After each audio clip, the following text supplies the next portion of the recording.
Is there such a thing as an Illuminati? Uh, Is there an Illuminati? if you know about it, it's not. That's bullshit. Okay. The real things that count, most black folk don't know about it. The Illuminati, black folk can't even read or write, know about the Illuminati. What's that?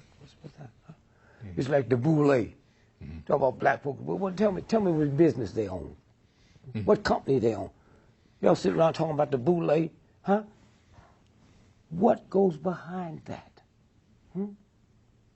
Okay? It's just stuff they put out, man. Mm. It's a game.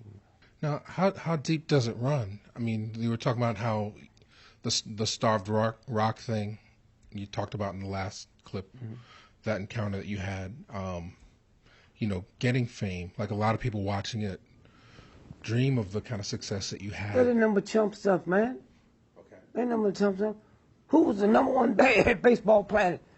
The history of baseball, 100 years. You don't know. Nobody give a damn about that. The word fan means, it's a Latin word, fanatic. Huh? And while we talking about it, Notre Dame's playing somebody today. Georgia's playing Alabama. Whoever win, the white team will tear up the town. Right. But it's okay to ride behind a silly game. But when you shoot my dad or my son in the back of the head 40 times, that's off limits. Okay? They do it all the time. Every time the game is won. I never understood why the winners ride. Okay? So this is the game. Martin Luther King will be remembered as long as somebody's on the planet. Athletic stuff. I don't even mention their names. Right. No, but I'm talking about in terms of, like, I read your book, Nigger. Yeah. And I read Callous of the Soul. Yeah. And I love both books. Yeah. I mean, you've led a fascinating life.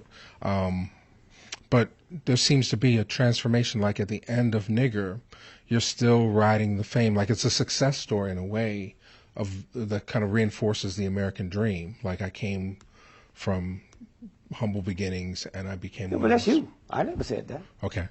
I never said that. Okay, so what? I've always been listed in the phone book. I never had a bodyguard. The filthiest people on this planet is athletes and entertainers, okay? You, with this show, have done more for the humanities than 99% of all the athletes and entertainers on the planet. But they've even tricked you to believe that you ain't nothing but doo-doo and they something big. They ain't nothing but a piece of shit, man. All of them, a handful of them will break through, like Ali. Handful of them will break through. Right. But what I'm getting at is that you traded it all. You traded all the money and the success and funneled it into the movement. That was me. That had nothing to do with no damn coach. Okay. Huh? I wasn't controlled by white folks. Okay. Huh? Black folks made me. Man, I'm in a little club making $5 a night, 3 nights a week. Huh? When I wasn't funny. See? I was the laugh at the party. I was the party clown. Most black folks can do that. What's the difference in being that and a comedian? Timing. What you doing here now? Hey, man, you can just walk in here and say, people sitting there, wow, man. No, you prepared for this. You knew what this was going to be about. You read the books. Huh? So you just don't jump in here and start doing it. Right. Well, that's the same thing with athletes. When I see football on Sunday, I see slavery all over again. The Negroes in the field picking cotton with a ball, and the white folks sitting on the bench with a clipboard trying to act intelligent. Are you crazy? So that's what this is about. But it's weak in spirit, weak in heart. Ain't nothing going for you. So I got to reach for something. My family didn't do it. My children did it. So I got to reach at something, huh? And them children better not make no noise while that game's on. Dad said, be quiet. That's what this is about. Don't nobody care about it. But do people want money and success, that illusion, so much that they're willing to sacrifice? I mean, like one of the things you said, I mean, you were in the belly of the beast at one point. you were playing everywhere, Jack Parr, Playboy clubs. At one time, I was making more money than Frank Sinatra. Mm-hmm. White folks didn't make me. The agents I was with didn't know about me until I was big. It's the black folks that came. $5 a night. Didn't cost nothing to get in. 35 cents a bottle of beer. You could sit through 3 shows. Why am I so powerful? I refused to do the same show over the next show. So I could start flat-footed last night and done 12 hours. I almost got out of show business. Dick Shawn, I went to see him downtown. I had to sit at the bar and I had no money. So I wasn't under no drink minimum. So I got there and I talked to the black guy that walked through the men's room that brush your shirt off, wipe stuff off your shoes. So I came back the next night. He said, "How'd you like the show?" I said, "I'm just sad, man. I decided last night I was going to get out of show business. I saw this genius." He said, "Dick Shawn?" "Yeah." "Man, he been doing that same shit for the last 30 years. See, I didn't know that. I didn't know that white folks' time is too valuable to sit through 3 shows. Huh? So he been doing that same thing. He had a thing where you flip a cigarette. And when you get over there, cigarette falls on his lips. Now, I don't see the ones he missed." I said, "Wow, man." Cried. Not jealous, just, whew. And when he told me that, man, I didn't know that. So I went back in the show business. Nobody knew. Mm-hmm. Nobody knew. But the fame, I mean, like some people, they feel like you almost have to sell your soul to get fame, or is it just hard work, or is it luck, is it consequence, is it? No, most of us in sold our soul. We just called it something else. Mm. I don't know about you, but I know when I was young, and the girls would go to pee, and we'd put more whiskey in and stuff. So the next day, I don't know what got into me. I did. Right. But it was black folks. I had to search this shit on my own. If I didn't bring a woman to the nightclub, I didn't leave with one. This is my job, not my hustle. If I was working at the steel mill, I can't bring no woman in there and play with her. Huh? That's what this is about, man. That was me. Me. Huh? I'm no damn entertainer. When I looked at Michael Jackson, looked at James Brown, that footwork, no envy. No envy. I knew Michael better than his family. I put Michael on a 30-day water fast. 30 days. Nothing but water. And all he talked about is the James Brown. Not out of envy, but out of respect. And then one day, after 39 years, he went on the other side. It was the moonwalk. The moonwalk. My 3-year-old grandchildren can out-moonwalk Michael. Because once you break the lid off, then everybody jumps through. That's what that's about. Right. And you kick that door open.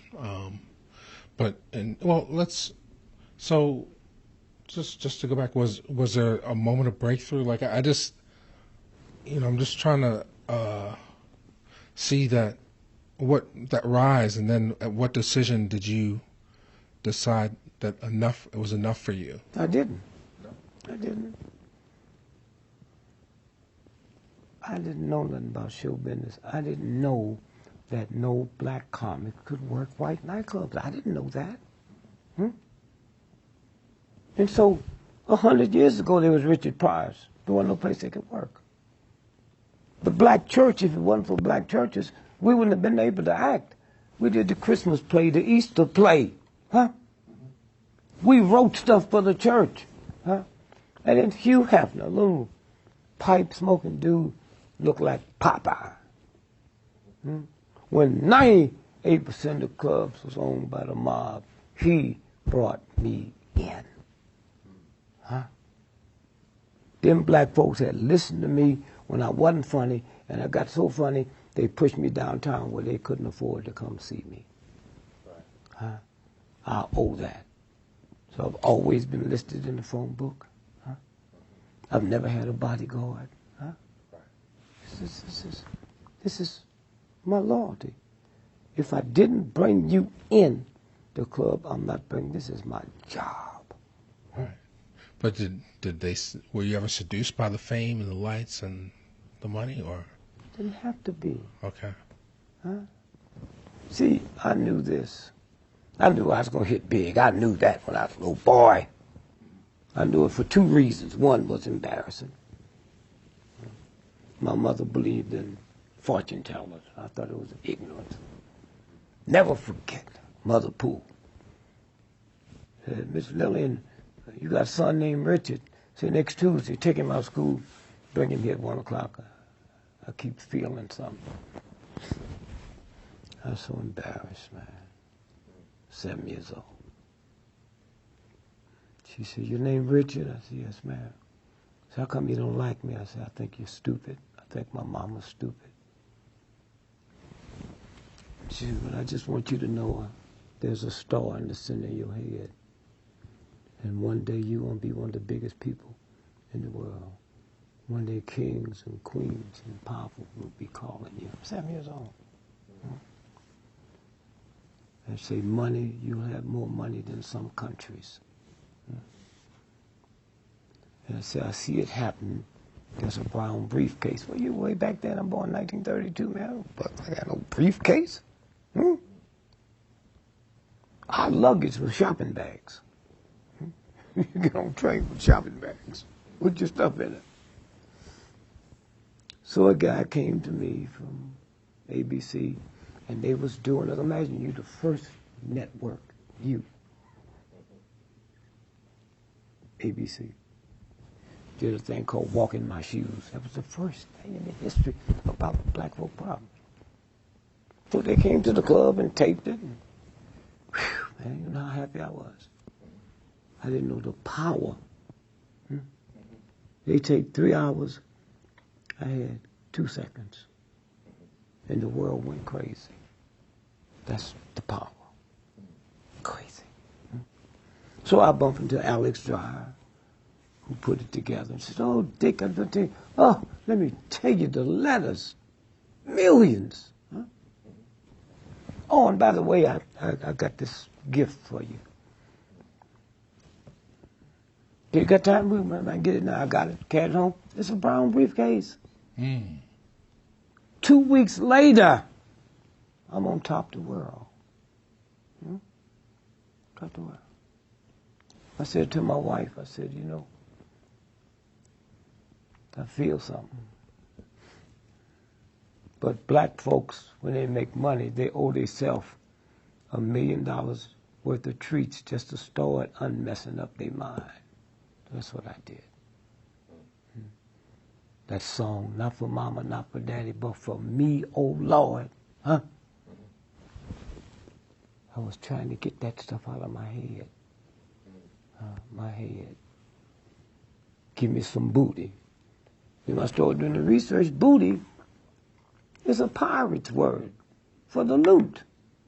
Let me show you the loot. I'm going to get me some booty. The black woman in America ain't never been freed.